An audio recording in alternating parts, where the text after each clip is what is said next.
Hello everybody and welcome to my channel. This is very exciting. I'm so happy to be doing this. So if you don't know the kind of joy I'm feeling, shooting all of these videos, it's very exciting. I'm very happy, I am specially and particularly, what's another English to use? Or the lily.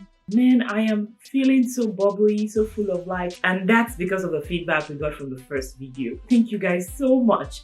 The love was real. It was on point. Thank you. All of the comments, all of the likes, all of the views, all of the subscriptions. Thank you guys so much. I am so grateful. You guys are the bomb. I am so happy. Boost. Hey, I just dab for you guys. Thank you people so much. Please keep them coming. Keep the love coming. Keep showing your girls some love, I really appreciate it. So don't forget, subscribe. Hit the subscribe button. Thumbs up. Give me thumbs up if you like the video. And keep the views coming. Keep the comments coming. And me too, I promise to keep it fresh, keep it cool. Thank you so much. I'm very appreciative. Let's dive into today's episode. We're going to be talking about some traditions and cultures that have been associated with parenting, having kids, and raising kids. So I'm a Yoruba girl. So some of these traditions and cultures I will be talking about are basically mostly going to be from the Yoruba culture. Let's start with when you're pregnant. You will hear things like, you're a pregnant woman, you shouldn't go out under the sun, you shouldn't go out at night. Pregnancy is tough, no doubt. And, it's different across different bodies, across different women. How it happened to me, it will be the same way it will happen to someone else. Our bodies are different. I understand that there are some situations where some women need to be laid back, rest, and all of that, which is normal, which is proper. In pregnancy, you have to make sure you're getting enough sleep, enough rest, for your own well-being and for the well-being of your baby. This tradition comes from a point of view of being pregnant and not going out under the sun or at midnight because of evil spirits. That evil spirit can enter the child. I don't know how evil spirits operated in the olden days though. Some people are hustling being pregnant, They have to go to work. Will you tell them not to go to work because they're pregnant? It's not realistic in this day and in this age. So let's talk about one that is more relevant in today's day, and which is the Omugwo. Omugwo is a situation where your mother-in-law or your mother or just an elderly female figure in your family comes and helps with the baby care, bathing the baby, taking care of the baby, and just generally doing stuff for the baby. When I had both of my boys, I had no help from nobody. It was just me and their dad doing everything for them. So it was particularly tough, because truth is, there are just some things you would not know, especially if you've not had experience with babies before. Let me even explain this one situation I've had. So when I had my first child, he would eat normally and all of that. And I wanted to give him formula. I would just take a regular, water, bottled water, normal room temperature, and mix up the formula for him. It was now one day, we went to someone's house and I wanted to make him formula. I'm like, oh, please pass me water. They gave me water. I opened it, was mixing the formula for him to drink and all that. And they had this elderly woman in the house then, and she was just like, Tammy, what are you doing? I'm like, I'm making formula. She's like, won't you warm up the water before you give it to the baby? And I was just like, that was when I realized that it's true. Babies drink warm stuff. Because even breast milk is warm. When it comes out of the body, it comes in body temperature, it's warm. That was when I realized that, oh my God, he was just a strong boy. Who knew what could have gone wrong with him? He could have had pneumonia, temperature imbalance or whatnot, So there are just something, little things like that you might think is irrelevant. But things like that count. If you can get help, bro, sis, get it. But if you feel like you don't want to, it's your terms.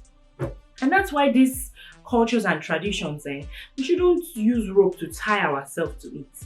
So, Omugwo, define it on your own terms. I know there are some issues, relating with, oh, there's someone invading in my private space, I don't like it. This is going on for too long, longer than I budgeted for. Oh, I think I'm fine now, I can handle my baby. Yeah, come and be going, All those kind of things can occur, So define it on your terms. So let's move on. Naming ceremony. Naming ceremony is good though. It's good to celebrate your child. According to Yoruba culture, if you're a girl, you do your naming ceremony after 7 days of being born. If you're twins, you do it after 8 days. If you're a boy, you do it after 9 days. This is where some people draw the line, because it's hard sometimes. You just had a baby 7, 8, 9 days ago, and you might just not be ready medically, or even physically, or even emotionally, to take on seeing people and having a sort of ceremony, having your baby there. Even your baby might not be ready medically, maybe still be in ICU, maybe still be receiving some medical help and care, and you too maybe still just processing this whole thing, because having a baby is a big deal. Sometimes those days are too short. So yes, while it's good to have naming ceremony, again, define it on your terms, whatever works for you. If you're ready after 1 day, please go ahead and do it. If you're ready after 20 days, please go ahead and do it. Even if it's after 1 year, please go ahead and do it. Yes, it's the truth. Traditions are good because they open up our minds, They make us see things from a different perspective.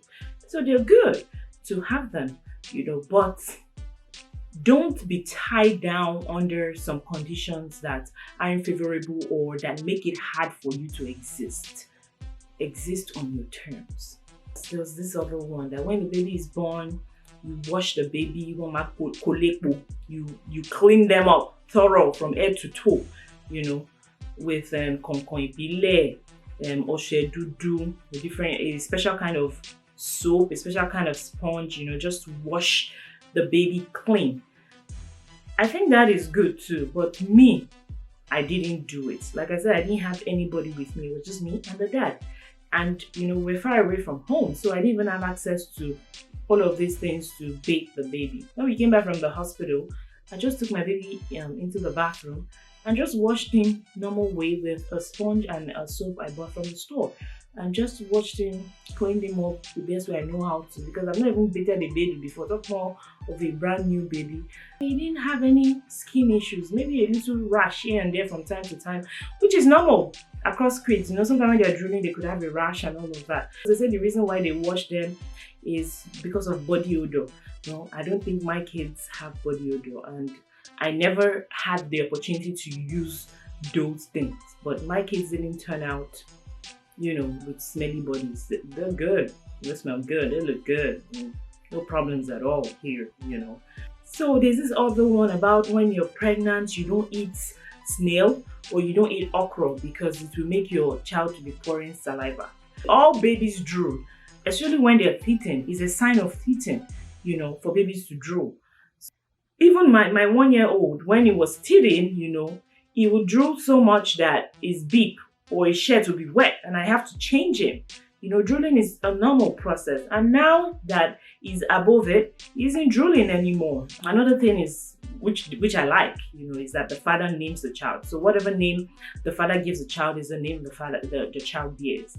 I like that one, and I, for one, practice that one because, I've carried the baby all this while. He's been with me, we move around. Even after the baby is born and breastfeeding, the baby is more closer to me as the mom, So let the father name the child. So it's like, that's his own attachment. That's something, because it's both of you in the process, right? And sometimes they feel left out. So me, I feel like it's nice for the father to name the child. The father names the child. Then I also name the child.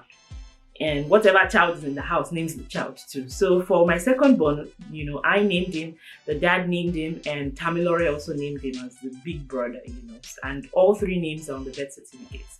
I know that Yoruba culture, everybody will send name from Mommy Badon to Mommy Surulere to Mommy Ikorodu, Mommy Agege, Mommy Oshudi. Everybody will send names to you, and it's good because of love. They want to be a part of your life, be part of your son's life. Just pick what works for you and apply it. Just pick what your mind is leading you to and apply it, because you can't really detach yourself from where you're from, because oftentimes you fall back to it. So But just pick what is good, what works for you in it. It's not everything you have to follow. Even if you're following them, define it on your own terms, and go with it. It's been a lovely, lovely episode talking with you guys and pouring out all of my views on this topic. And I will see you in my next video. Toodles! Bye-bye! Odabo! Odaro! Thank you guys so much. Really appreciate it.